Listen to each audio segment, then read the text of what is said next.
안녕하세요 여러분, 노마드입니다. 새해 첫 번째 영상으로 여러분을 만나 뵙습니다.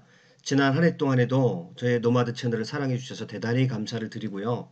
새해에는 여러분 더욱더 행복하시고 건강한 삶을 누리시고 여러분 마음 가운데 품고 있는 모든 꿈과 소원들이 이번 연도에는 꼭 이루어지는 그런 축복의 한 해가 되기를 바랍니다.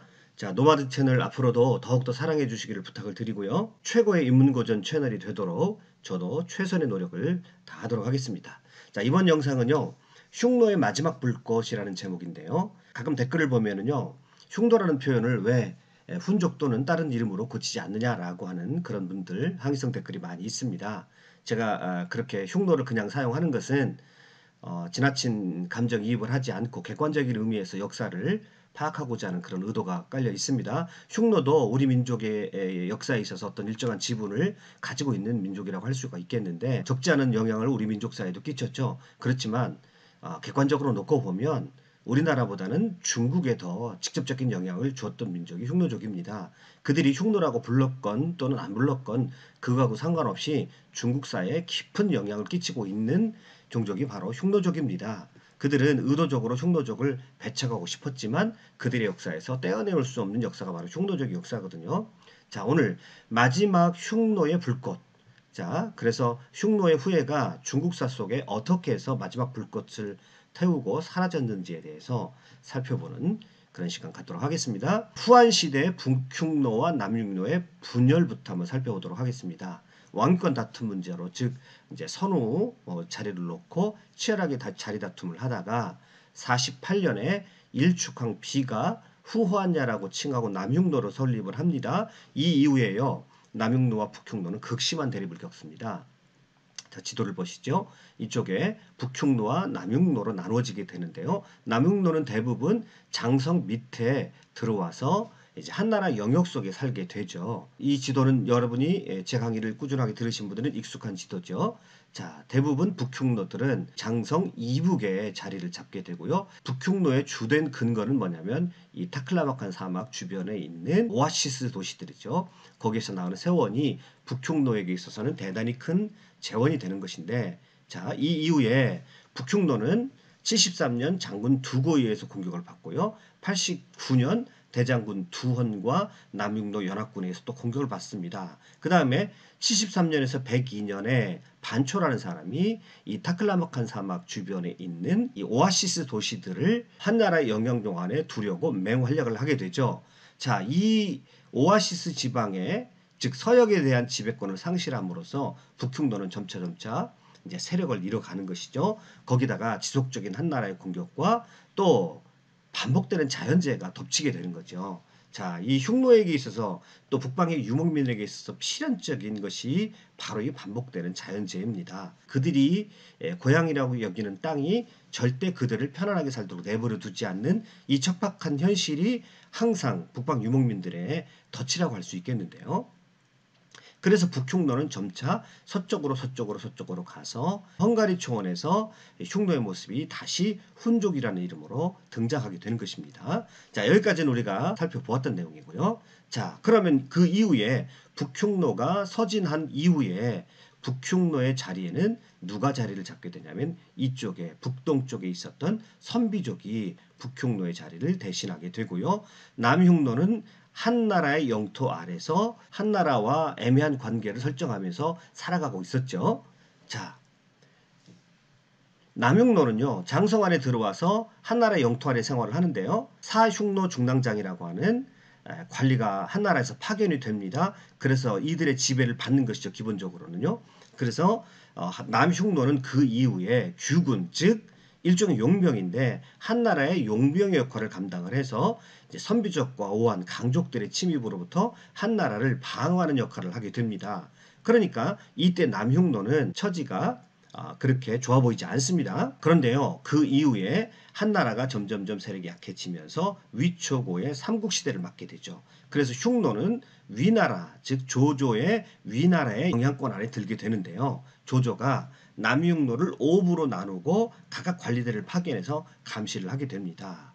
그래서 5부 흉노라고 합니다. 위나라의 지배를 받고 있는 흉노의 모습을 5부 흉노라고 합니다. 서기 265년 사마염의 진나라가 이제 위나라를 흡수하게 됩니다. 사마염이 265년 조나라 황제로부터 제위를 선양받는 형식으로 진왕조를 세우게 됩니다. 그래서 진무제에 취임을 하게 되죠. 그리고요, 이 진나라가 280년 오나라를 멸망시키고 삼국을 통일하게 됩니다. 그러니까 삼국시대를 통일한 나라가, 삼국을 통일한 나라가 바로 진나라가 되는 것이죠. 이때 통일하고 황제에 취임한 사람이 사마염이라고 말씀을 드렸죠. 이 사마염이 국가적으로 중국을 통치하기 위해서 사마시 집안 사람들을요 27개의 제후로 나누게 됩니다. 그러니까 봉건 체제로 일정 부분 회귀한 거예요.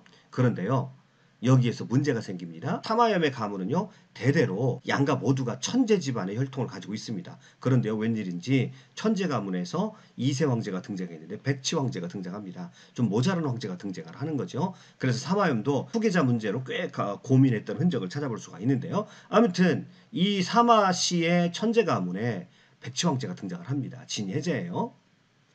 자, 그 이후에요, 사마염이 죽은 다음에 291년부터 8명의 왕들이 이 진나라의 제위를 차지하려고 16년 동안의 전쟁을 벌이게 됩니다. 그래서 이것을 일컬어서 팔왕의 난이다 라고 말을 합니다. 자, 천하통일을 한 후에 고작 10년 만에 중앙에서는 사마시 가문의 뜬금없이 백치 황제가 등장을 하고요, 전국의 사마시 일종은 서로를 미친 듯이 죽이고 죽는 광기의 향연이 벌어지게 됩니다. 일컬어서 우리가 파랑의 난이라고 그러는데요. 그런데요, 여기서 중국사에서 기가 막힌 전환점이 하나가 발생하는데요. 이 8명의 왕들이 황제권을 차지하기 위해서 치열한 전쟁을 벌인 것을 우리가 파랑의 난이라고 그랬는데, 이 파랑의 난 때 각 왕들은요 군사력을 강화시키기 위해서 주변의 이민족 유목민들을 용병으로 고용해서 전장에 투입하기 시작을 합니다. 이게 이제 중국사에 있어서 일대 전환점을 가져오게 되는 것이죠. 자, 그런데요, 이민족들이 용병으로 들어와 보니까 서진이 가지고 있는 무력함과 약세를 알아채버린 겁니다. 그래서 이들이 각각 독립에 대한 야심을 갖게 됩니다. 그래서요, 실제로 성도왕, 이제 파랑 중에 하나인 성도왕의 사마영이 유연입니다. 유연, 흉노의 용병 유연을 업으로 불러서 자신의 장수로 삼습니다. 그러니까 용병이에요. 흉노 용병입니다. 그런데 성이 유씨입니다. 즉 유연은 외가 쪽으로 한족의 피를 받았던 것입니다. 그래서 성을 아예 유씨로 바꿨어요. 이때 사마영이 팔왕에 난 와중에 궁지에 빠지자 유연, 흉노족 용병입니다. 유연이 흉노의 군사를 데려오겠다고 핑계를 대거든요. 흉노 지역으로 도망가 버립니다. 그리고 이제 진나라의 약세를 받죠. 그래서 유연이 304년 10월에 5만 명의 흉노 병사의 추대를 받아서 스스로 대선우임을 이제 선언을 합니다. 그리고 한왕이라고 칭합니다. 여기서 한왕, 흉노족에 의해서 한왕실이 다시 부활한 격이 되는 셈이 되는 것이죠. 이 한나라를 전조라고 하기도 합니다. 후대 이름을 조나라로 바꾸는데요. 또 다른 후조가 나타나기 때문에 이때를 한나라라고 하기도 하고요. 자, 본래 한나라와 구별하기 위해서 전조라는 말도 많이 사용을 합니다. 이때부터요, 중국은 5호 16국 시대를 맞이하게 됩니다. 5호, 흉노, 선비, 저, 갈, 강, 이들 각각 5호라고 합니다. 이들은 북방의 유목민 또는 반유목민이라고 할 수가 있겠는데요. 이들은 한족에 의해서 늘 배척당했던 민족들인데요. 이들이 본격적으로 화북지방으로 남하를 해서 분열에 빠져 있었던 진나라 지역에 들어와서 화북지역에 각각 16개의 나라를 세우는 그런 시대를 일컬어서 5호 16국 시대라고 합니다. 그러니까 이때가 되면 본격적으로 북방의 유목민과 남방의 농경민이 결합하는, 하여튼 어떤 형태가 됐든 결합하는 그런 시기가 본격적으로 이루어지게 되는 것입니다. 이 스타트를 끊었던 민족이 바로 흉노족이죠. 한편요, 진나라는 파랑의 난을 수습한 뒤에 동해왕 사마월이 사마치를 회제로 옹립한 후에 간신히 정권을 유지하고 있었습니다. 자, 팔왕이 치열하게 싸움을 했고 그것을 겨우 수습을 한 거예요. 그런데요, 어느 날 아까 말씀드렸습니다. 이 유연이 돌아가서 한나라를 세웠죠. 그런데 유연이 죽은 다음에 그 아들 유총이 이 진나라의 수도인 낙양을 공격합니다. 이 과정에서요, 이 진나라의 분열이 일어나는데 회제와 사마월 사이가 금이 가기 시작을 합니다. 그리고요, 311년에 한나라 장수 성륵, 이 성륵이라는 사람이 나중에 또 이제 후조를 세우는 사람인데요. 이 흉노에서 떨어져 나갑니다. 311년 한나라 장수 성능이 군사들을 이끌고 다시 침공해 오자 이때 사마올은 이제 한나라 군대를 막기 위해서 출정을 합니다. 자, 그런데요. 이때 궁중 암투가 벌어집니다. 이 기회를 타서 황제 회제는 사마올을 주살하려는 시도를 하게 되고요.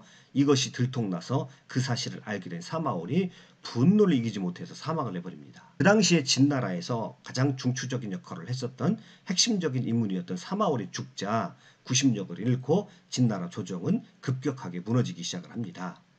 그러자 이때 사마올의 신복이었던 왕연이라는 인물이 황족과 귀족, 정예병사를 모두 포함을 해가지고요. 10만여 명을 이끌고 낙양을 빠져나와서 도망하려고 시도를 하게 됩니다. 그런데요. 얼마 가지 못해서 한나라의 성륙군의 추격을 당해서 몰살을 당하게 됩니다. 그러니까 10만 명이 몰살을 당하는 거예요. 그리고요.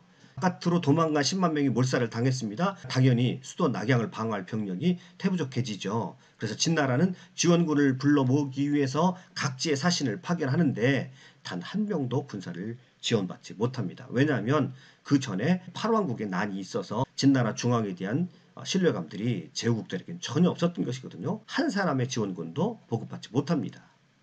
그러자 이 기회를 놓치지 않고 유연의 후계자 유청이죠. 유청이 곧바로 전면전을 펼쳐서 낙양 포위작전에 돌입을 하게 됩니다. 여러 번 낙양 탈출 시도를 합니다만 번번이 실패를 하게 되고요.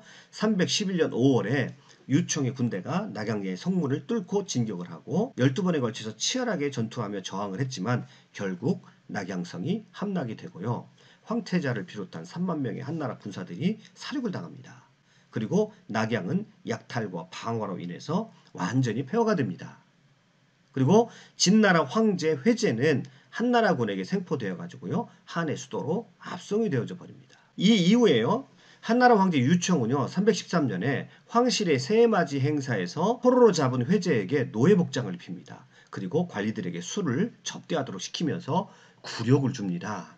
자, 왜 그랬느냐? 그동안 이 남용도가 알게 모르게 한 왕실에 의해서 굉장히 핍박을 많이 받았거든요. 여러 가지로 차별을 많이 받았고 많은 흉노족이 또 노예로 팔려가기도 했거든요. 또 더구나 서진시대, 이 진나라 시대도 역시 그러한 흉노족이 차별을 받았기 때문에 그것에 대한 감춰졌던 분노가 폭발해버린 겁니다. 비록 그들은 한나라라고 자기들이 중국의 정통 왕조의 후예라고 그렇게 칭했지만 그들에게는 여전히 흉노의 피가 흐르고 있었던 것이죠. 그래서 그동안의 서름이 일시에 폭발을 해버린 겁니다. 회제의 이런 모습을 보고 울고 있던 진나라 출신의 신하들을요. 반역죄로 그 자리에 다 죽여버리고요. 회제 또한 독살시켜버립니다. 유청이요. 이거를 일컬어서 이러한 일련의 과정을 일컬어서 우리가 무엇이라고 얘기하냐면 영가의 난이다 이렇게 말합니다. 중국 서진 말기에 흉노의 후예들에 의해서 한족들이 처절하게 유린당한 이 사건을 가리켜서 영가의 난이라고 하는데요. 중국 사람들은 이거를 일컬어서 3대 치욕 사건 중에 하나라고 일컫기도 합니다. 회제의 연호했던 영가 때 일어났다고 해서 영가의 난이라고 합니다. 자, 흉노의 후예들에 의해서 정통 한족들이 유린당한 그런 사건입니다. 이 영가의 난은요, 그 뒤에 중국 역사에 있어서 유목민족, 북방 유목민족과 남방 농업민 한족들 사이의 관계를 상징적으로 나타내주는 전형적인 사건의 역할을 하게 됩니다. 자, 그 뒤에요. 진나라가 다시 장안에 도읍해서 재건을 시도했지만 316년 유청의 친척 유효가 다시 장안을 공격을 해서요. 완전히 멸망하고 그 일부가 강남으로 내려가서 다시 진나라를 이어갑니다. 이 진나라를 일컬어서 동진이라고 얘기를 합니다. 그 이후에 북쪽은 5호 16국, 즉 북방의 유목민들이 화북 쪽을 지배를 하게 되고요. 남쪽에는 동진, 즉 한족들이 남쪽을 지배를 해서 이제 강남 개발이 본격적으로 이루어지게 되고요. 그 이후에 이제 선비족인 북위에 의해서 북쪽이 통일이 되고요. 남쪽은 송제, 양진 이렇게 한족이 이어갑니다만은 그 후에 수나라, 당나라에 의해서 다시 남북조 시대가 마무리되고 통일왕조 시대가 이어지게 됩니다. 자, 아무튼 최후의 흉노들의 마지막 모습을 한번 보시죠. 그들이 내걸었던 나라의 이름이 한나라입니다. 그러니까 그들은 남쪽으로 내려와서 남쪽에서 한족과 어떤 식으로든 결합해서 살기를 원했다라고 하는 것입니다. 이미 그들의 성은 유씨입니다. 그래서 정통 한나라의 왕조를 흉노족이 복원하는 것을 꿈을 꿨다는 것은 굉장히 이채롭죠. 그래서 여기에서 중국 영내로 진출했던 유목민족들이 자기들의 전통을 유지하면서 한족을 지배하는 형태인 호족 국가의 한 모델을 만들어내게 되는데요. 유청은 후에 국명을 한에서 조나라로 고칩니다. 그리고 유목민족 흉노족과 농경민족인 한인의 통합을 추진하게 됩니다. 이것이 흉노족들이 마지막으로 꾸었던 꿈이라는 것이죠.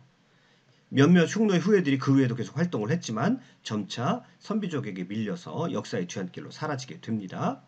자, 강력한 군사력을 지닌 북방 유목민과 유약해진 한족 농업민들의 결합 방식의 모델을 보여주고 불꽃처럼 사라진 종족이 바로 흉노족이라고 하는 것입니다. 자, 그래서 북방의 유목민들과 남방의 한족 농업민들이 결합하는 방식은 몇 가지 양식으로 몇 가지 모델로 살펴볼 수가 있는데요. 첫 번째, 북방의 유목민의 입장에서 보면 자신들의 역사와 영역을 확장했다라고 볼 수가 있겠죠. 그래서 지배했다라고 볼 수가 있을 것이고요. 또 한편으로 보면 이제 지금 중국 사람들이 주장하는 것은 뭡니까? 북방의 유목민들이 자기네 나라에 들어와서 편입되어서 유목민으로서의 문화를 버리고 한족의 문화에 동화되고 순화되었다라고 주장하는 그런 역사의 흐름이 있을 수 있고요. 또 하나의 흐름은 북방의 유목민과 남방의 한족들이 서로 융합을 해서 새로운 힘 있는 그런 문명을 만들어냈다라고 보는 관점이 존재할 수가 있겠죠. 그래서 확장하고 지배했던 그런 흐름이 유지되었던 그런 시대를 보면 흉노족, 몽골족, 돌골족이라고 할 수 있고요. 돌골족도 끝내는 서쪽으로 가서 서쪽에서 이제 서아시아 일대를 지배하는 강력한 제국을 만들었었거든요. 이슬람 세계를 지배하는 종족이 되었었거든요. 그 다음에 순화됐다라고 하는 것은 흉노족 이후에 선비족이 또 흉노족의 자리를 대신하게 되는데요. 이들은 적극적으로 한화 정책, 즉 동화 정책을 펼치게 되지요. 그 이후에 또 같은 선비족 중에 하나인 이제 수당 역시 선비족인데요. 당나라는 이 북방의 유목민과 남방의 농업민들이 결합해서 아주 독특한 융합 문명을 만들어내서 굉장히 창조적인 문명을 만들었다라고 볼 수도 있습니다. 여기까지 살펴보게 되면 이제 이 이후에는 북방의 유목민과 남방의 한족들이 결합하기 때문에요. 실질적인 의미에서 혈통적인 의미에서 한족은 실질적으로 사라졌죠. 그리고 문화적인 의미에서의 한족만이 남았다라고 볼 수가 있는 것입니다. 그래서 지금 중국 사람들이 자기를 한족이라고 주장하지만 혈통적인 의미는 이미 북방의 유목민들과 결합함으로 사라졌고요. 지금 한족이라고 말하는 그 한족의 의미는 사실은 문화적으로 북방과 남방이 결합한 한족이 남아있다라고 봐야 되고요. 그래서 문화적인 전통을 강하게 받고 있기 때문에 문화적인 의미에서 한족이라고 불러야 되겠죠. 이러한 반복적인 유목민들과 농경민들이 결합할 수밖에 없는 이러한 이제 저변에는 유목민들의 비애가 깔려져 있습니다. 유목민들의 운명적인 비애인데요. 유목민에게 땅은 정착할 수 있는 곳이 아니었습니다. 끊임없이 적응하고 극복해야 되는 대상이었습니다. 그러나 그들은 결코 땅을 이길 수가 없었다는 것이 그들의 비극의 시작인 것입니다. 인간이 살 수 있는 한계선상에서 그들은 늘 살아야 되기 때문에 기회만 되면 그들은 그 땅으로부터 벗어나려고 했다는 것입니다. 이것이 유목민들의 비애인 것입니다. 노마디의 비애인 것이죠. 그들이 머무는 땅을 그들은 영구히 소유할 수가 없고 가능하면 그들의 땅에서 벗어나야 그들이 살 수 있다라고 하는 것, 바로 이것이 유목민들의 한계이고 비애인 것이죠. 그래서 그들이 살 수 있는 길은 두 가지 방향밖에 없습니다. 하나는 조금 더 풍요로운 농경민들에게 남쪽으로 가는 수밖에, 아니면 서쪽으로 가서 또 다른 초원으로 서쪽으로 달려가는 것밖에 그들의 살 길은 없었던 것입니다. 달리지 않으면 유목민들은 사라져버릴 수밖에 없는 것이 그들의 비애인 것이죠. 유목민들은 그들에게 친절하지 못한 땅에서 태어나서 그곳에서 살아야 했습니다. 늘 한계 상황이라는 그런 아주 절박한 상황 속에서 살아남아야 했기 때문에 그들은 끊임없는 분쟁과 분열과 배신을 경험해야 됐습니다. 그래서 그들은 늘 그러한 분쟁과 그런 다툼을 극복할 영웅을 기다립니다. 그들의 아픔과 분열을 극복하게 해줄 영웅을 그들은 기다리는데요. 가령 묵돌서로, 아틸라, 칭기스칸, 이런 영웅들을 기다리게 되는데요. 일단 이런 영웅들이 탄생을 하고요. 영웅들로 인해서 그들의 종족이 묶여지면 그 힘은 이제 밖으로 향하게 됩니다. 그리고 그들은 끊임없이 달려가야 됩니다. 멈추면 죽는 것이 유목민입니다. 이것이 유목민의 비애인 것이죠. 그리고 이 달려야 했던 유목민의 이 비애는 인류 역사에 농경민에게도 강력한 충격을 주고 어떤 식으로든 융합을 하든 정복을 하든 동화가 되든 어떤 식으로든 역동적인 작용이 일어나야 했던 것이죠. 태어난 곳이 아닌 다른 곳에서 자리를 잡아야 되는 유목민은 그래서 늘 고민을 해야 합니다. 자신들의 유목 전통을 어떻게 농경민 사회 속에서 발현시켜야 될지를 늘 고민하게 되는 것이죠. 지배냐, 동화냐, 융합이냐. 중국사는 이 지점 어딘가에 존재해 왔다라고 하는 것입니다. 그래서 우리가 중국사를 이해할 때 한족의 관점에서 중국사를 바라봐야 되는 것이 아니라 유목민의 관점에서 보면 이 중국사라고 하는 것은 유목민과 한족의 결합 속에 지배냐 동화냐 융합이냐 그 어느 지점 가운데 존재해 왔던 것이 중국사라고 할 수가 있겠고요. 자, 이렇게 중국사를 이렇게 놓고 보면요. 우리 한국사를 해석할 때도 조금은 우리가 객관적으로 이 유목민의 역사가 우리 민족 가운데 스며들어 있는데 이것을 어떻게 해석해야 할 것인가라고 하는 일정한 좌표와 또 방향성을 잡을 수 있지 않을까 생각이 되어집니다. 자, 오늘 끝까지 강의 들어주셔서 대단히 감사합니다. 새해 복 많이 받으세요.